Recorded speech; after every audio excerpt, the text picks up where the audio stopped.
حضرت وہب بن منبع فرماتے ہیں کہ نبی کریم صلی اللہ علیہ وآلہ وسلم نے فرمایا، اللہ تعالیٰ ارشاد فرماتا ہے، اے فانی دنیا والو، آ جاؤ اور فقط مجھ ہی سے لو، میں نے اپنے ذمہ کرم پر رحمت کو لازم کر لیا ہے، اور جو مجھ سے مغفرت چاہے اس کے لیے مغفرت و معافی کا فیصلہ کر لیا ہے، میں اس کے تمام چھوٹے بڑے گناہ بخش دوں گا، اور تمہارے چھوٹے بڑے گناہ میری رحمت کے آگے مجھ پر بالکل بھاری نہیں ہیں۔ اے ابن آدم، نہ ہی تیری عبادت میرے غضب پر بھاری ہے، لیکن میرے پاس آنے سے پہلے یہ عمل تیرے پاس ہونا تیری مغفرت و بخشش کی میراث ہے۔ اے ابن آدم، اسی لیے اپنے ہاتھوں ہلاکت مت کھاؤ، جس کے پاس یہ عمل ہوگا میں اس کے ساتھ نرمی والا معاملہ فرماؤں گا، بے شک میں اپنے وعدے کے خلاف نہیں کرتا۔ وہ عمل یہ ہے۔ بسم اللہ الرحمن الرحیم۔ السلام علیکم ورحمۃ اللہ۔ محترم ناظرین، حضرت سیدنا عقیل بن معقل بیان کرتے ہیں، میں نے اپنے چچا حضرت سیدنا وہب بن منبع کو فرماتے ہوئے سنا کہ نبی کریم صلی اللہ علیہ وسلم نے فرمایا، ابن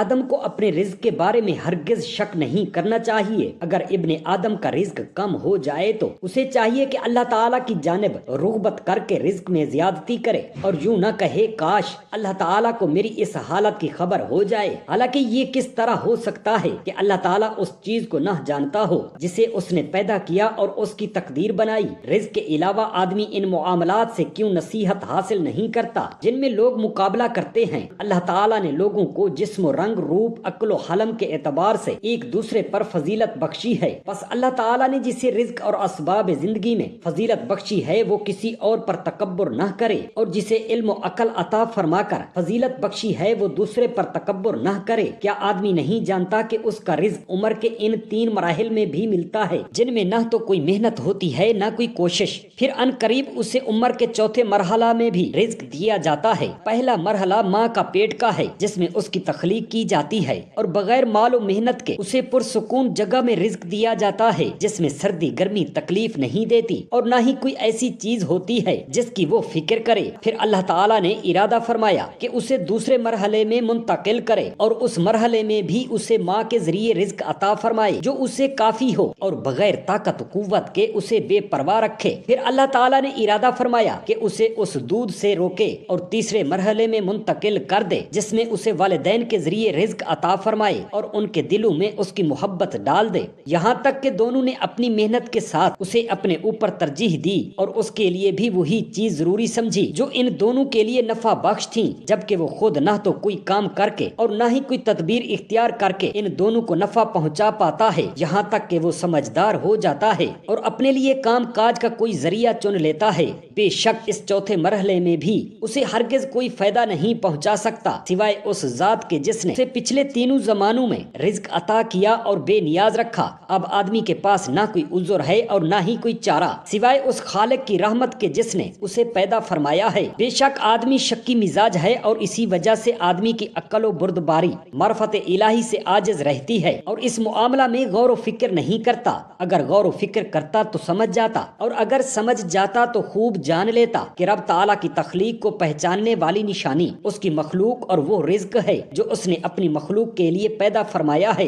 حضرت وہب بن منبع فرماتے ہیں کہ نبی پاک صلی اللہ علیہ وآلہ وسلم نے بلند آواز سے فرمایا، اے لوگو سنو، آج کا دن بڑا سخت ہے، اپنی بدحالی کی وجہ سے طویل ہے۔ خوش بخت آج کے دن سے نصیحت پکڑے گا اور عقل مند اس سے کثیر منافع حاصل کرے گا۔ اے ابن آدم، تو نے خود سے جہالت کو دور کرنے کے لیے کثیر منافع جمع کیے اور اس دن میں رہنمائی کے چراغ روشن کیے، کاش کہ وہ مجھے کفایت کر جائیں۔ میں نے آج کے دن کوئی ایسا نہ دیکھا جو روشنی کے باوجود راہ بھٹک کر حیران نہ ہوا ہو، اور نہ کوئی ایسا جو بیماریوں سے تھک کر چور نہ ہوا ہو۔ اے ابن آدم، خالق سے زیادہ کوئی طاقتور نہیں اور مخلوق سے زیادہ کوئی کمزور نہیں۔ جو چیز رب العزت کے قبضہ قدرت میں ہے کہ جس کا تو طالب ہے، اس پر اللہ تعالیٰ سے بڑھ کر کوئی قادر نہیں، اور جو چیز طالب کے اپنے قبضہ میں ہے اس چیز پر اس کی قدرت بہت ہی کمزور ہے۔ اے ابن آدم، جو کچھ تیرے پاس سے جا چکا وہ لوٹ کر نہ آئے گا، اور جو پاس ہے وہ بھی ان قریب جانے والا ہے، لہذا جس کا ہونا لازمی ہے اس پر آہوزاری کیسی، اور جس کی امید نہیں اس کی لالچ میں کیا پڑنا۔ جس چیز نے چلے ہی جانا ہے اس کی بقا کے لیے ہیلے بہانے کرنے کا کیا فائدہ؟ اے ابن آدم،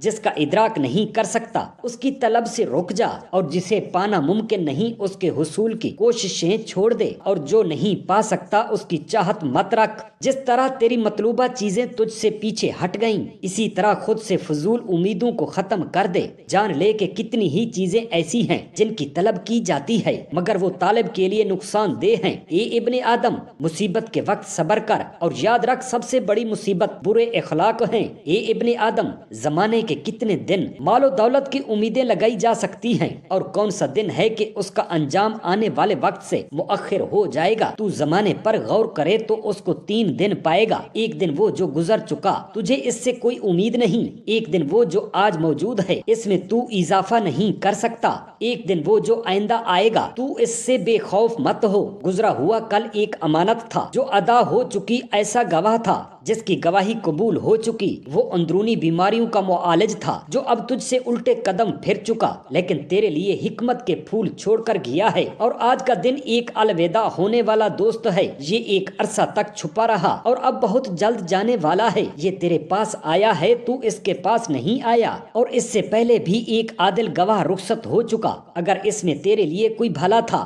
تو اس کو بھی اسی کی طرح گزار، ان دونوں کی گواہی تیرے حق میں یا تیرے خلاف زیادہ پختہ ہوگی۔ اے ابن آدم، اس سے بڑھ کر کم عقل کون ہے جس نے یقین کو ضائع کیا اور عمل میں خطا کی؟ اے لوگو، اصل بقا تو فنا کے بعد ہے، یقیناً ہم پیدا کیے گئے ہیں، پہلے تو ہمارا وجود بھی نہ تھا، پھر ہمیں آزمایا جائے گا اور پھر ہم لوٹ کر جائیں گے، آج ہر چیز مستعار ہے، تحائف و توکل ہوں گے۔ فرمایا خبردار ہو جاؤ، یا تو سخت محرومی ہمارا مقدر ہوگی یا پھر عظیم عطائیں، لہٰذا اپنے ان اعمال کی اصلاح کر لو جنہیں آگے بھیج رہے ہو۔ اے لوگو، تمہارا اس دنیا میں عارضی قیام ہے اور موت تمہارے مد مقابل ہے، جبکہ تم ایک ایسے جہاں میں ہو جہاں تمہیں مصائب ہدیہ کیے گئے ہیں کہ ایک نعمت پاتے ہو تو اس کے لیے دوسری چھوڑنی ہی پڑتی ہے، اور زندگی کا اگلا دن بھی ملتا ہے تو پچھلا دن فنا کرنے کے بعد جو بھی نیا رزق ملتا ہے پہلا رزق کھا چکنے اور ختم کر چکنے کے بعد ایک ترجیح ختم ہوتی ہے جب ہی کوئی دوسری چیز قابل ترجیح بنتی ہے۔ اے ابن آدم، اہل دنیا مسافر ہیں اور مسافر اپنی سواریوں کے کجاوے سفر کے بعد ہی کھولتے ہیں، اور مسافر قرض لی ہوئی چیزوں پر ہی گزارا کرتے ہیں، لہٰذا نعمتیں دینے والے کا شکر ادا کرنا اور خود کو وقت مقررہ کے حوالے کر دینا کیا ہی اچھا کام ہے۔ اے ابن آدم،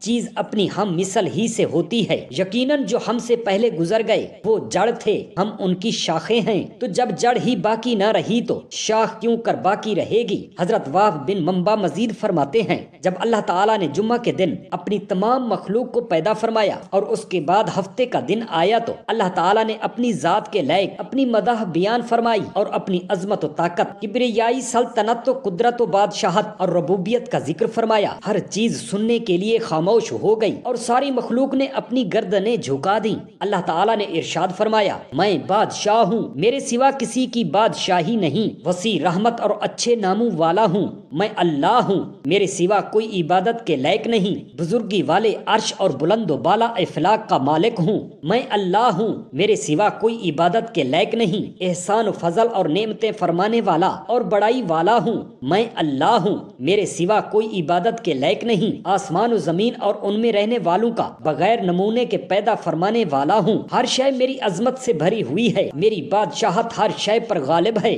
میرا علم و قدرت ہر شے کو محیط، میری رحمت ہر شے کو وسیع اور میرا لطف و کرم ہر شے تک پہنچنے والا ہے، میں ہی اللہ ہوں۔ ایک گروہ مخلوق میری شان جان لو، زمین و آسمان میں میری ہی قدرت ہے اور ساری کی ساری مخلوق کا قیام و دوام میری ہی قدرت سے ہے، مخلوق میں تبدیلی میرے ہی قبضہ قدرت میں ہے، اس کی حیات میرے رزق سے ہے، اس کی زندگی موت و بقا فناسب میری قدرت میں ہے، میرے علاوہ ان کی کوئی جائے پناہ نہیں، اگر میں مخلوق سے اپنی نظر رحمت پھیر لوں تو سب ہلاک ہو جائیں گے، اگر اپنی عنایتیں یوں ہی جاری رکھوں تو اس سے میرا نہ کچھ نقصان ہے نہ کوئی فائدہ، اور مخلوق کا مفقود ہونا مجھے نقصان دہ نہیں۔ بادشاہت، برہان، نور، زبردست پکڑ، علو و مرتبت اور عظیم شان کی عزتوں پر فخر ہے، میری مثل کوئی چیز نہیں، میرے سوا کوئی معبود نہیں، میری تخلیق کردہ کسی شے کو مجھ سے منہ پھیرنا اور میرا انکار کرنا روا نہیں، جسے میں نے پیدا کیا بھلا وہ کس طرح میری معرفت سے انکار کر سکتا ہے یا کس طرح میرے حکم میں جھگڑ سکتا ہے،